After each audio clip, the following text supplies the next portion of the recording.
Tomorrow's future will look much different from what we see today.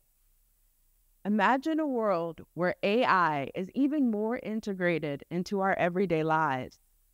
It will change the way we live. It will change the way we work. Today, we're preparing students to work in positions that haven't been created yet. Hello, everybody. My name is Jackie Slaton, and I create digital leaders at Georgia State University. I really enjoy the work that I do, as was mentioned. I get excited about it. I create programs that allow Georgia State students to identify their superpowers, and then we explore ways for them to use those superpowers to change the world. What is more powerful right now than technology? I feel pretty confident that if I told you with the snap of my fingers I would make every single cell phone disappear, you'd get a little nervous. That's how dependent we are on our devices. But more than owning smartphones or laptops or games, it's more meaningful for me that my students become the content creators of technology. I'm passionate about this work because I guarantee you the people who are making technology today, they do not look like me. They do not look like my students. Let me take you back in time just to last year. This time of year at Georgia State, students get very excited because in a few weeks, seniors who worked very hard, dedicated a lot of time, made a lot of sacrifices, they're going to walk across that stage and earn their well-deserved degrees. So this time last year, as I was celebrating with some of the graduating seniors, I received an invitation in the mail for a launch party. This new company would work with universities, municipalities, corporate offices to help them improve their recycling program as a way to combat climate change. The CEO of this new company was Nicole Toole, a graduating senior who I had the pleasure of meeting just a few years earlier when she was a shy, extremely introverted first-year student at Georgia State. She had joined one of our technology programs, in her words, just so she could find friends. But I guarantee you that Nicole found much more than just friends in this technology program.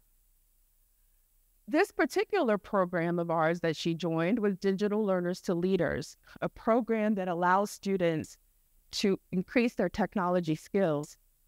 In this program, Nicole found her fearlessness, her confidence.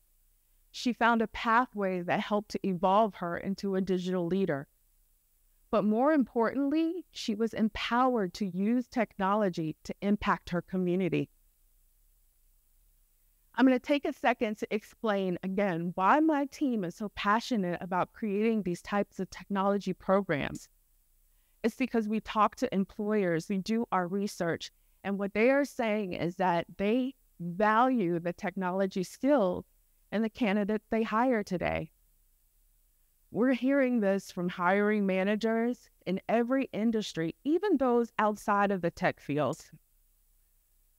So regardless if our students are studying and hoping to have successful careers in education, business, government, it doesn't matter. Hiring managers value the technology experiences and backgrounds of graduates. But of course, that's not all that they're interested in. Employers want to hire graduates who are critical thinkers, who are effective and strong communicators. They want graduates who can work collaboratively with teams. And these are just 3 examples that were listed at the top of last year's survey. So for us, when we launched Digital Learners to Leaders 5 years ago, What we saw that then, and unfortunately even now, there's a gross underrepresentation of women in technology, African Americans, Hispanic American, the same population of our students here at Georgia State University. Over 60% of our students are women, and 43% of our students are African American. In today's workforce, half of the population are women, yet in tech, you'll only see 26% that are represented. African Americans make up 12% of the workforce, and you may find 8% represented in technology.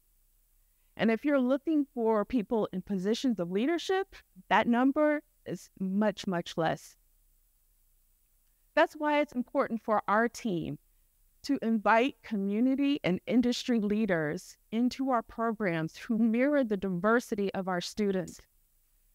These leaders, they serve as coaches, they serve as mentors, allowing students to work side by side with people who have positions of influence, positions of power, and leaders who our students can look at and see themselves reflected. For a university like ours, I'm so excited that we have these opportunities to work with students who are underrepresented in technology. I get excited about the work that we're doing and the impact that these types of communities learning communities can make on our students. I'm sure 4 years ago or 4 years prior, when Nicole joined Digital Learners to Leaders, she had no idea that she would launch herself as an entrepreneur and innovative leader before she graduated. Who knows if she would even have had that thought before finding a learning community like DLL, a community that gave her a platform to evolve as a digital leader. It's so important. Universities have a unique responsibility to create the next generation of digital leaders. Be sure that you are importing opportunities to students to work in interdisciplinary teams, being able to work with people with different backgrounds, different interests.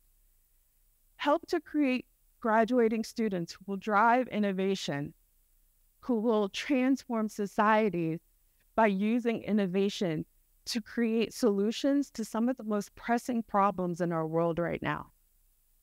And if you work with university students who are as diverse as ours is Georgia State, give them opportunities to develop into leaders that will become hiring managers or entrepreneurs, those who will have the leadership influence and hiring power to hire even more inclusive and diverse people to make a working environment that is reflective of all of us. In universities, we saw firsthand how the lack of inclusivity and inclusion in technology can have an impact in a higher education space. During the pandemic, universities across the world were forced to go 100% online, and they used technologies such as a proctoring software so they could continue giving important exams and tests. Facial recognition would sometimes give false positives to cheating, especially when working with women and students of color. This is just one example of how innovation isn't always inclusive. Nicole Toole last year really hit the mark of the importance of programs like DLL when last year in her launch party, she thanked the program. She said never before has she had an experience like that with a program, especially one that was led by 3 Black women in leadership. Now imagine hearing that in 2022. There's obviously more work to be done. So for students who are out there listening right now, I encourage you, while you are still pursuing your degree, find career readiness programs on your campus. Use this opportunity to increase and develop your digital literacy skills, your technology skills, but don't stop there. Use this opportunity to develop your professional skill set, your leadership skill set, because tomorrow's future will not look like today. Will you be ready? Thank you.